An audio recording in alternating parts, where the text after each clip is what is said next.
Hey guys, I'm Boy601, and welcome to the best time of year, the spooky season, the Halloween event. Or at least I enjoy a good October in the spooky season. Spooky is fun. Anyways, today we're going over the Halloween event, showing off the game mode, kind of giving an overview, showing how to upgrade the ships, showing what you can earn in this game mode, whether it's worth to devote your time into it, and yeah, we're gonna go ahead and do that. So with all of that said, let's go dive right in. First things first, of course, this is kind of a repeat from last year. We do have this Rasputin event once again, and well, they've changed a couple of things. One, there is a difficulty mode. The game mode that we're playing right now is the medium.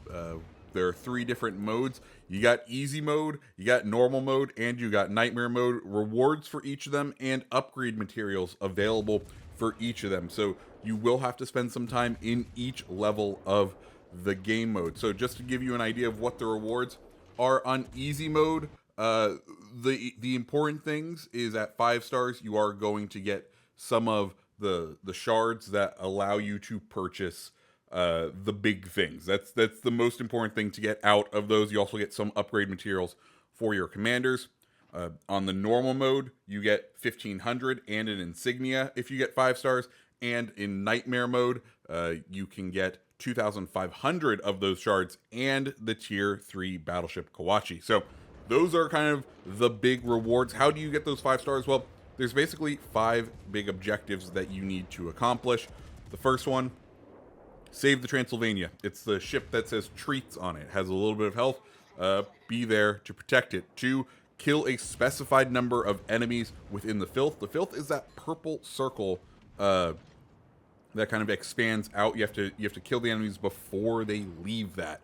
Number 3, you have to save at least 2 of the towers. Number 4, you have to sink Rasputin, who is the big battleship that spawns about midway through the game. And the 5th and final objective, you have to sink the Gorgon. The Gorgon is the aircraft carrier that spawns about midway through the game. So you accomplish all 5 of those tasks, you are going to be in with the chance to get some beautiful, beautiful prizes. Now, what will you be using to achieve these prizes? Well, that is an excellent question. Basically, you got 3 ships. You have the Jewel, the Hyper Viper, and the Charmer.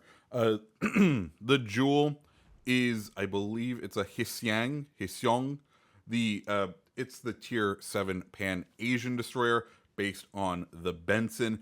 And to command each of these guys, you have one of 3 commanders. One that works for basically each of them: a destroyer commander, a cruiser commander, and a battleship commander. Their base rates are relatively strong, and you'll start with them just at level 1. You'll be able to upgrade them using materials that you earn in the game. You'll be able to earn them both through just completing the 1 through 5 stars, but also there's missions to earn more. So if you're having trouble, go back in, try to grind out, and try to get someone up all the way to level 10. I think the strongest of the ships, I think, is the Hyper Viper. The cruiser seems to be an incredibly strong vessel, though it does help to have a destroyer on there as well. Just to give you an idea, some of these destroyers, or each of these ships, have unique skills that are not usually around for ships in World of Warships Legends. So you got the engine boost, but that's normal. You have the anti-guidance system, which is going to drastically reduce the chances of enemy ships hitting you with their main and secondary guns. Then you have a reloader that does it instantly, but you do also have like a couple of effects. Like on the engine boost, it's also going to heal you while you're inside the filth, which is, super nice. And also new this year is they've added different levels. So you'll see like down in the gameplay, I have a level 4 right now of the reload booster. And it becomes more and more effective as time goes on and as you use it for effectiveness. For the cruiser, you have that inversion charge. What it does is not only does it act as a main battery reload booster, but it allows you to heal off of the damage with the amount of damage you recover being boosted by how much damage you put out. And then there's also just a plain radar consumable. The final one, the battleship, has some pretty fun ones. The first one is Repair Zone. It's an AoE heal that can not only heal your teammates, but also the treat ship itself, which is super nice. And then you also have the Electric Shield, which gives yourself invulnerability. You can use that to ram Rasputin if you're ever in some dire circumstances. So those are the unique skills. The commanders, they have a bit of a weird build, but I trust you guys to be able to go through and figure out which one is best for you. As far as the missions go, this is where you really need to concentrate, because this is where a couple of key things are. First off, you'll notice there's Collector, Gatherer, and Hoarder of the Soul Stones. That's that upgrade material for the commanders. You can see you can earn a ton of it by playing all of the levels. This is also how you earn the unique patches for the game. For the game mode, you'll have to play at each level and accomplish a couple of tasks. Then there are dailies that grant the shards, and this will be important if you want to maximize what you were able to get for free from this event. You will have to play easy and medium every single day and just get 2 stars. Honestly, not too hard of a goal to accomplish. It's not like you need to get 5 stars every time, but that is going to be relatively time consuming. If you then choose to play Nightmare every day and get 2 stars, you do get 25 steel, which is a nice little boost to the steel and gives you the ability to really earn some steel this update, which I think might be what I may be going into a bunch of. Finally, the Ancient Shards.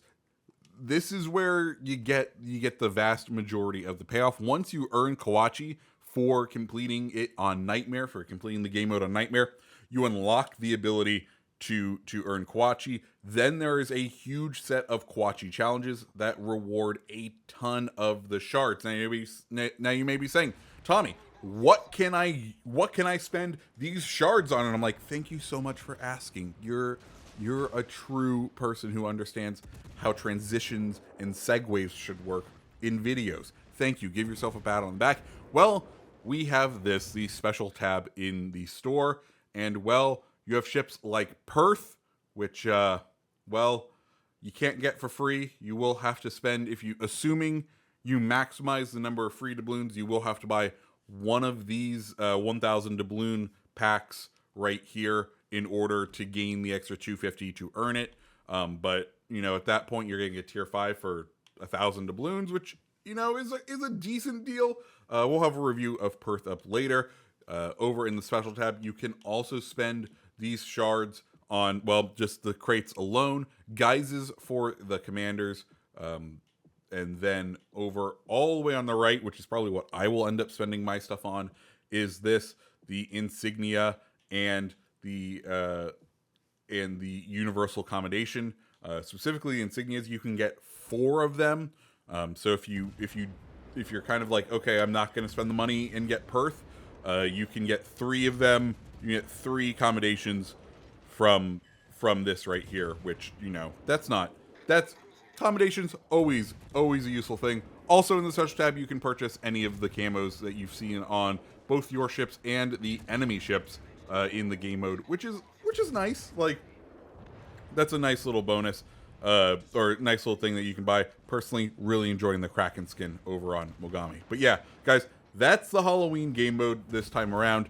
As far as how you do it, I believe we had a video showing off how to get 5 stars in this game mode. If not, we'll make sure we make a new one.